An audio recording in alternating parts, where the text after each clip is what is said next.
창세기 45장 1절로부터 8절까지를 우리 한 절씩 교독합니다. 요셉이 시종하는 자들 앞에서 그 정을 억제하지 못하여 소리질러 모든 사람을 자기에게서 물러가라 하고 그 형제들에게 자기를 알리니 그때에 그와 함께 한 다른 사람이 없었더라. 요셉이 큰 소리로 우니 애굽 사람에게 들리며 바로의 공중에 들리더라.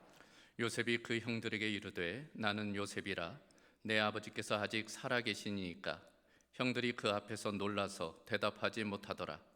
요셉의 형제들에게 이르되 내게로 가까이 오소서. 그들이 가까이 가니 이르되 나는 당신들의 아우 요셉이니 당신들이 애굽의 판자라. 당신들이 나를 이곳에 팔았다고 해서 근심하지 마소서. 한탄하지 마소서. 하나님이 생명을 구원하시려고 나를 당신들보다 먼저 보내셨나이다.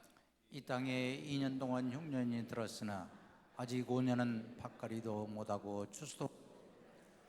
하나님이 큰 구원으로 당신들의 생명을 보존하고 당신들의 후손을 세상에 두시려고 나를 당신들보다 먼저 보내셨나니 그런즉 나를 이리로 보낸 이는 당신들이 아니요 하나님이시라. 하나님이 나를 바로에게 아버지로 삼으시고 그 온 집의 주로 삼으시며 애굽 온 땅의 통치자로 삼으셨나이다. 아멘. 아멘. 새로운 달 11월 첫 번째 주일, 특별히 추수감사 주일 맞아 함께 읽은 창세기 45장 1절로부터 8절 말씀 통해 하나님 감사합니다 라는 제목으로 함께 말씀 나누겠습니다. 자, 11월은 감사의 계절이죠. 그 이유는 분명합니다. 추수감사절이 있기 때문이에요. 이제 한 해를 마무리하는 시점, 우리가 한 해 베푸신 은혜를 기억하며 하나님께 나아가는 절기가 바로 이 추수감사절입니다. 그러니까 이 감사는 어떤 일이나 지금 내가 누리고 있는 그 모든 것에 대해서 그저 우연의 결과나 내 노력의 결과로 치부하지 아니하고 그것을 하나님께서 이제 공급해 주신 것을 믿음으로 고백하는 그것이 바로 이제 감사라고 할 수 있겠습니다. 한국 교회는 미국 교회의 전통에 따라 11월 세 번째 주일을 감사, 추수감사절로 지켜왔습니다. 그러나 계절적으로 보면 11월 세 번째 주가 너무 을신년스러워요. 스산합니다. 그래서 오늘날 많은 한국 교회가 10월 말 정도 혹은 우리처럼 11월 첫 번째 주일에 이제 추수감사절을 지키게 되죠. 우리도 재작년부터 당의 결의에 따라 이제 추수감사절을 첫 번째 주일, 11월 첫 번째 주일로 지키고 있습니다.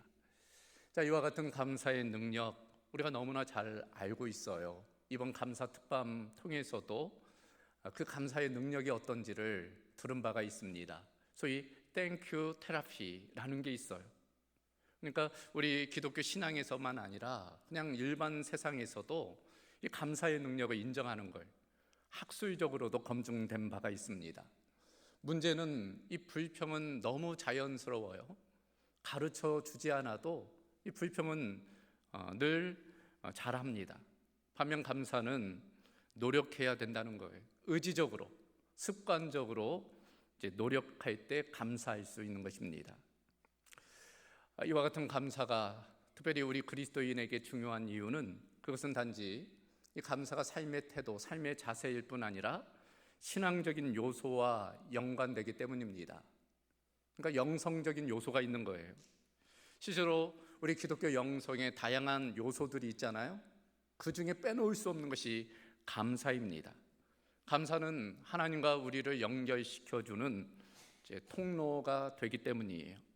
하나님 앞에 선 인간의 전형적 모습은 감사하는 인간이라고 할 수 있습니다.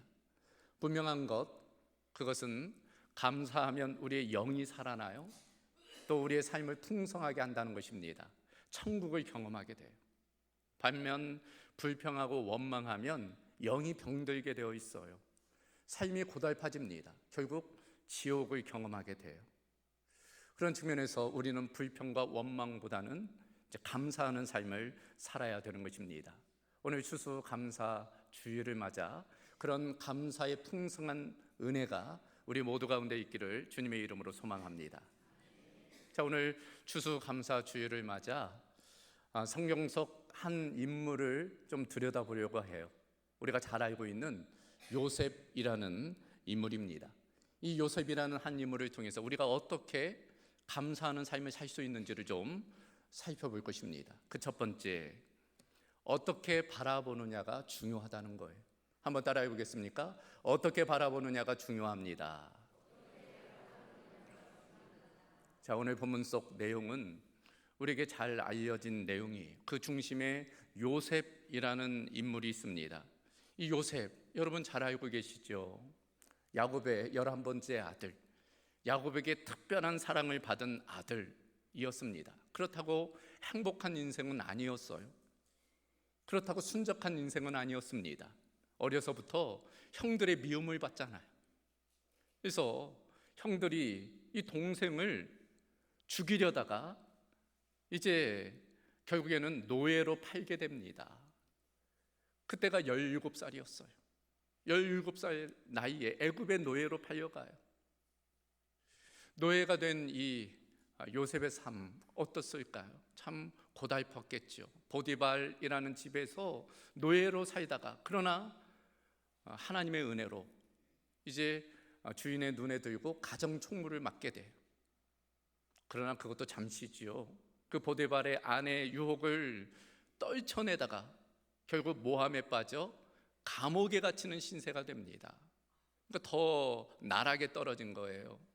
감옥에 갇혔으니 언제 죽을지도 모르는 상황이었습니다. 참 우리의 인생이 그런 것 같아요. 잘 되는 듯 하다가도 어느 순간 나락에 떨어질 때가 있잖아요. 그것이 바로 우리 인생입니다.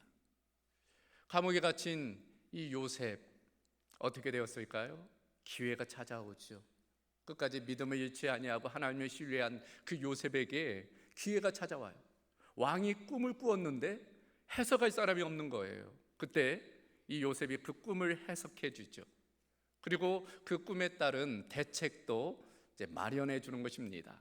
그래서 바로가, 그 애굽의 왕이 이 요셉을 이제 총리로 임명하게 돼요.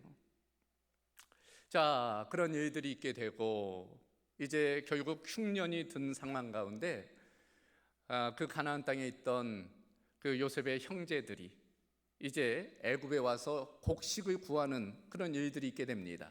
오늘 본문은 이제 두 번째로 애굽에 온 상황이에요. 그때 이 요셉이 자신의 신분을 밝히는 장면이 오늘 본문에 기록되어져 있습니다. 그간에는 숨겼지요. 그러나 드디어 이 요셉이 자기가 그들의 형제임을 밝히게 되는 것입니다. 지금 요셉은 1인 지하, 만인 지상의 위치에 있어요. 뭐 권세가 대단합니다. 이 애굽이 어떤 나라입니까? 그런데 그 나라의 총리이니 그 권세가 대단해요. 그러니 지금 앞에 누가 있어요? 자기를 힘들게 했던 사람들이 있는 거예요. 그러니 얼마든지 그들을 해할 수 있는 것입니다. 그러나 요셉은 그렇게 하지 않은 거예요. 오늘 본문 4절 그 이유가 나와 있습니다. 4절 말씀 보면 요셉이 형들에게 이르되 내게로 가까이 오소서. 그들이 가까이 가니 이르되 나는 당신들의 아우 요셉이니 당신들이 애굽에 판 자라. 여기 보면 두 가지 강조점이 있습니다. 먼저 첫 번째는 나는 당신들이 애굽에 판 사람이라는 거예요. 그러니까 자신의 고통을 지금 토로하는 것입니다. 반면 무엇을 또 강조하고 있어요? 나는 당신들의 아우 요셉입니다. 당신들의 형제임을 지금 이야기하는 거예요. 그러니까 지금 요셉은 두 가지를 다 보는 거예요. 그들이 나를 해하려고 애굽에 팔았다는 것을 지금 보며 또 동시에 그들은 나의 형제임을 또 바라보는 거예요. 그 두 가지 관점 중에 무엇을 선택하느냐가 중요했어요. 요셉은 그들이 자신을 판 것보다는 그들이 자신의 형제임을 더 우선해 둔 것입니다. 그것을 더 중요하게 여긴 거예요. 그래요. 무엇을 바라보느냐, 그것을 또 어떻게 바라보느냐가 참 중요해요. 없는 것을 바라보면 늘 불평만 있을 뿐이, 그러나 그 중에 있는 것을 바라보면 감사할 수 있는 것입니다. 여러분, 감사와 불평은 늘 함께 있어요. 감사 쪽으로 눈을 돌리면 우리는 감사가 보이는 거예요. 반면 불평 쪽으로 눈을 돌리면 불평이 보이는 것입니다. 앞에서 보면 감사하고 뒤에서 보면 불평일 수 있어요. 그래서 이 감사와 불평은 늘 손바닥의 양면과 같다, 그런 이야기를 합니다. 무엇을 바라보느냐, 무엇을 선택하느냐, 그게 중요한 거예요. 어느 선생님이 한 학기를 시작하면서 하얀 보드판에다가 점을 하나 찍었다고 그래요. 그리고 학생들에게 물었다는 겁니다. 여러분, 무엇이 보입니까? 그랬더니 대부분의 학생들이 점이 보인다고 그런 이야기를 했다는 거예요. 그때 선생님이 뭐라고 하신 줄 압니까? 여러분, 이 점은 이 하얀 보드판의 아주 적은 부분입니다. 더 많은 여백, 더 많은 가능성이 있는 거예요. 그 작은 흠 때문에 여러분의 인생을 허비하지 마십시오. 여러분의 인생의 가능성을 바라보며 나아가십시오. 그런 이야기를 했다는 거예요. 여러분, 그 많은 부분 중에 점에 주목하면 불평할 수 있어요. 그러나 나머지 부분을 바라보면 감사할 수 있는 것입니다. 우리는 얼마나 많은 것들을 지금 누리고 있습니까? 그럼에도 불구하고 우리는 상대적인 박탈감을 가질 때가 많아요. 누군가 나보다 더 많이 가져서, 누가 나보다 더 많이 배워서, 누가 나보다 더 많이 누리기 때문에 지금 누리고 있는 것, 가지고 있는 것을 감사하지 못할 때가 많이 있는 것입니다. 시기, 질투, 탐욕 때문이, 바로 그것이 우리의 마음의 우상입니다. 우리는 그런 것들을 물리쳐야 돼요. 여러분, 함께 있는 가족에 대해서 감사해야 됩니다. 함께하는 성도들에 대해서 감사해야 돼요. 직장의 동료들을 대해서 감사해야 돼요. 그들의 부족함이 있지만, 그러나 그들을 통해서 주어지는 은혜가 얼마나 많아요. 그러므로 우리는 그런 모든 것들에 대해 감사해야 되는 것입니다.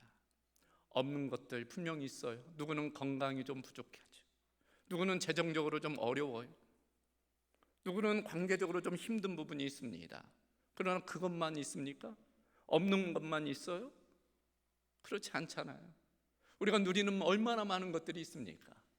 그런 것들을 바라보는 거예요.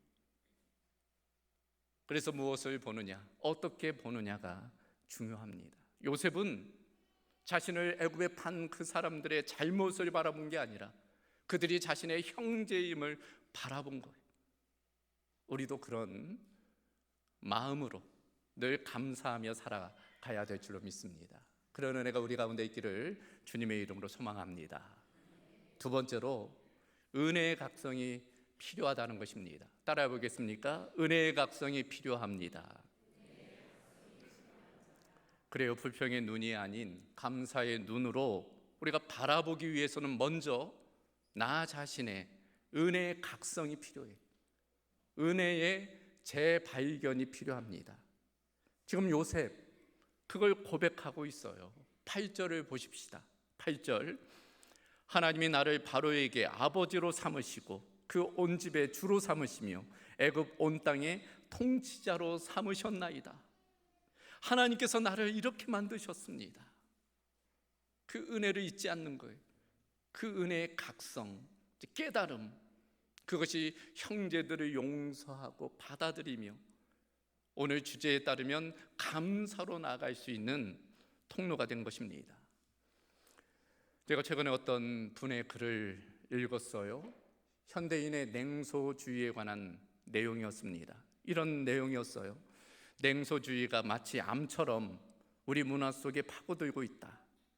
현재 우리는 삶을 더없이 편하게 해주는 첨단 기술이 가득한 시대에 살고 있다.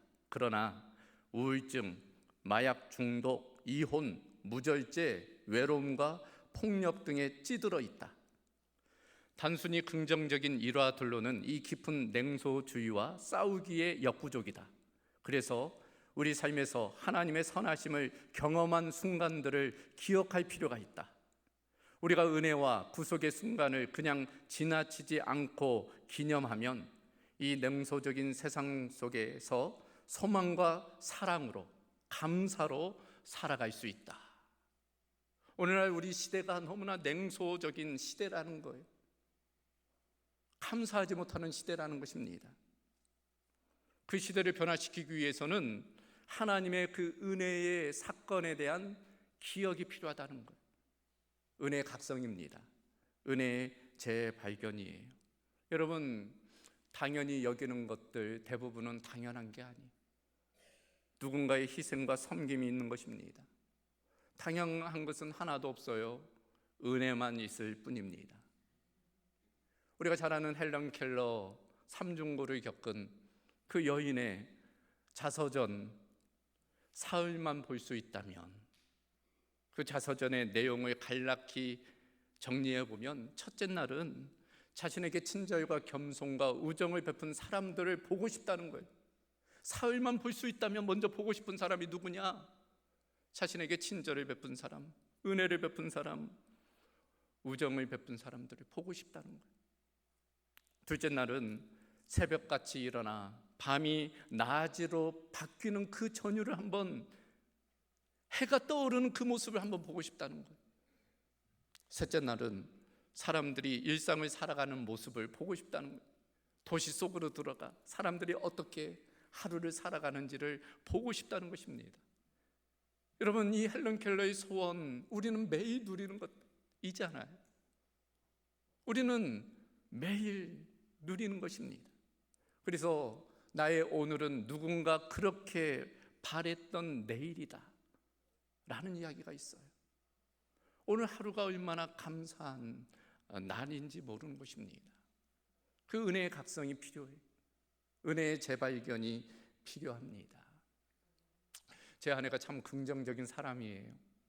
그러나 20여 년 결혼 생활 중에 크게 아내가 힘든 기간이 있었습니다. 둘째를 낳고 이제 산후조리 할 때였어요. 첫째 때는 제가 파트타임 교역자였기 때문에 좀 육아의 도움을 가질 수 있었어요. 근데 둘째 때는 제가 전임 목회 생활 중이라 너무 바쁜 나머지 육아를 참여할 수가 없었어요. 오롯이 아내가 그 모든 것을 감당해야 했습니다. 첫째도 있고 둘째도 있으니 너무 힘들고 어려운 거예요. 소위 산후 우울증이 왔어요. 너무 지쳐 있는 것입니다. 근데 어떻게 그런 생각을 했는지 하나님께서 그런 마음을 주시더라고요. 그래서 어느 날 제 아내를 데리고 결혼해서 처음 살았던 그 집에 가 보게 되었어요. 학고방만한 아주 작은 집이었어요. 저희 첫째가 이제 보행기 탈 때 보행기 타면서 너무 성질을 내더라고요. 집이 너무 작아가지고 좀 몇 발 하면 부딪혀가지고 그렇게 너무 초라하고 작은 집이었어요. 근데 그날 아내가 회복됐습니다. 다시금 그 첫사랑이 회복이 되는 거예요. 첫 마음이 회복되는 거예요. 첫 사랑에서 가정을 일구었던 그 시간으로 돌아갔다 오는 거예요. 그랬더니 마음이 회복이 되던 것입니다. 우리도 마찬가지예요. 우리가 다시금 그런 은혜의 각성이 필요합니다. 은혜의 재발견이 복음의 재발견이 필요합니다. 주님과의 첫사랑의 회복이 필요해요. 하나님은 우리를 위해서 아들을 아낌없이 주셨어요. 십자가에 달려 그 아들을 희생하셨습니다. 그 결과가 우리는 하나님의 자녀 삼아 주시기 위해 아들을 희생하신 것입니다. 그 은혜가 무엇으로 비교할 수 있겠습니까? 그러므로 우리는 그 은혜를 날마다 기억하는 거예요. 힘들고 지칠 때마다, 불평과 원망이 날 때마다 그 십자가를 바라보는 거예요. 그리고 그 은혜를 다시금 마음에 새기는 것입니다. 그러면 우리는 감사할 수 있게 되는 것입니다. 바울 사도는 그렇게 고백합니다. 고린도전서 15장에 나의 나 된 것은 다 하나님의 은혜라. 하나님의 은혜 아닌 것이 없어요. 그 은혜를 기억하며 우리는 감사로 나아가야 될 줄로 믿습니다. 날마다 은혜를 다시금 깨닫는 저와 여러분 되기를 주님의 이름으로 소망합니다. 마지막 한 가지 더, 하나님의 큰 이야기에 접붙여야 된다는 것. 한번 따라해 보겠습니까? 하나님의 큰 이야기에 접붙여야 합니다. 사실 오늘 추수감사 주일을 맞아 감사라는 주제로 말씀을 나눠야 되는데, 사실 온 한 해를 돌아보건대 참 쉽지 않은 한 해였습니다. 개인적으로 여러분 아시다시피 4월에 저희 어머니를 떠나보냈어요. 너무나 건강하셨던 분, 어제 보면 의료사고, 지금의 의료 대란의 여파로 그 사랑하는 어머니를 떠나보내게 되었어요. 불과 4개월 만에 장인어른을 또 떠나보냈습니다. 건강하셨던 그 장인어른, 수술하면 회복되리라고 생각했는데 장인어른 또한 하나님의 나라로 떠나보내게 되었어요. 참 예상치 못한 일이었습니다. 연속적인 상처와 아픔이 있었어요. 담임 목사로서 우리 공동교회를 제가 책임지고 끌어가야 하기 때문에 우리 성도들에게 그런 내색할 수 없고, 아내와 그런 부분에서 많이 기도하며 그 부분을 가지고 하나님께 나아가는 시간을 가졌습니다. 그런 와중에 제가 팀 켈러 목사님의 용서를 배우다라는 책을 읽게 되었어요. 그 책의 내용 중에 이런 대목이 나옵니다. 더 큰 이야기에 접붙이라는 거예요. 속이 꼬인 채로 그냥 있지 말라. 예수 그리스도께서 이룬 일을 받아들이라. 다른 사람에게 피해를 입은 당신의 작은 이야기를 그분이 당신에게 해주신 일의 큰 이야기에 접붙이라. 그러면 용서를 베푸는 데 필요한 모든 능력을 얻게 될 것이다. 그저 나의 작은 이야기에 갇혀서 원망 불평하기보다는 하나님의 더 큰 이야기에 접붙이라는 거예요. 그러면 용서도 가능하고 감사도 가능하다는 것입니다. 오늘 요셉이 그걸 보여주고 있어요. 자신의 이야기를 풀어가며 하나님의 더 큰 이야기에 자신의 이야기를 접붙이고 있습니다. 이렇게 고백합니다. 당신들이 나를 이곳에 팔았다고 해서 근심하지 마소서, 한탄하지 마소서. 하나님이 생명을 구원하시려고 나를 당신들보다 먼저 보내셨나이다. 하나님의 큰 구원으로 당신들의 생명을 보존하고 당신들의 후손을 세상에 두시려고 나를 당신들보다 먼저 보내셨나니 그런즉 나를 이리로 보낸 이는 당신들이 아니요 하나님이시라. 하나님이 나를 먼저 이곳에 보내셨다는 거예요. 왜? 많은 사람의 생명을 구원하시려고. 요셉이 이런 깨달음을 얻기까지 얼마나 많은 고민이 있었겠습니까? 얼마나 많은 기도가 있었겠어요. 도무지 이해되지 않는 일이잖아요. 아버지의 집에서 그렇게 편하게 살다가 어느 날 노예로 팔려 고생하게 된 자신의 인생을 돌아보며 결국 깨닫는 것은 하나님의 놀라우신 계획이 있었다는 거예요. 하나님의 큰 이야기 속에 자신을 사용하셨다라는 지금 그 고백을 하고 있는 것입니다. 하나님의 사랑하는 자, 곧 그의 뜻대로 부르심을 입은 자들에게는 모든 것이 합력하여 선을 이룬다는 바로 그 고백을 하고 있는 것입니다. 여러분, 사도행전에서도 마찬가지입니다. 법 없는 자들의 손을 빌어서 예수 그리스도가 못 박아 죽었으나 그것은 마귀의 승리이고 그리스도의 실패같이 보이나 하나님이 결국 사망에 매여 있을 수 없는 그리스도를 통해서 세상을 정복하셨다는 거예요. 하나님의 놀라우신 이야기입니다. 그래서 존 오웬이라는 분의 논문에 보면 이런 제목이 있습니다. 그리스도의 죽음을 통한 죽음의 죽음. 그러니까 사망의 세력과 마귀는 그리스도를 죽였다는 거예요. 그래서 자신들이 승리했다고 생각했다는 것입니다. 그러나 그리스도가 죽음을 통해서 사망이라는 그 죽음을 죽여버렸다는 거예요. 우리에게 생명을 주셨다는 것입니다. 우리도 마찬가지입니다. 우리에게는 너무 힘들고 어려운 현실이지만 그러나 결국 하나님께서 그 일들 가운데 하나님의 놀라운 일들을 이루어 가신다는 그 하나님의 놀라우신 그 큰 스토리에 우리 자신을 내어 맡기면 우리는 믿음으로, 감사로 그 모든 상황을 이겨낼 수 있는 것입니다. 지금 당장은 힘들어도, 지금 당장은 이해되지 않아도, 그러나 더 큰 하나님의 이야기가 있다는 그 믿음으로 나아가는 거예요. 그럴 때 우리 인생 가운데 우리는 감사를 고백할 수 있게 되는 것입니다. 여러분, 팀 켈러 목사님의 일과 영성이라는 책을 보면은 니글리의 이파리라는 이야기가 나와요. 원래는 돌킨의 그 이야기를 차용한 것입니다. 니글이라는 한 인물이 있었어요. 그의 평생의 소원은 숲을 그리는 것이고 나무를 그리는 거였어요. 그것을 위해서 평생을 헌신합니다. 그런데 주변 사람들이 이것저것 도움을 요청하는 거예요.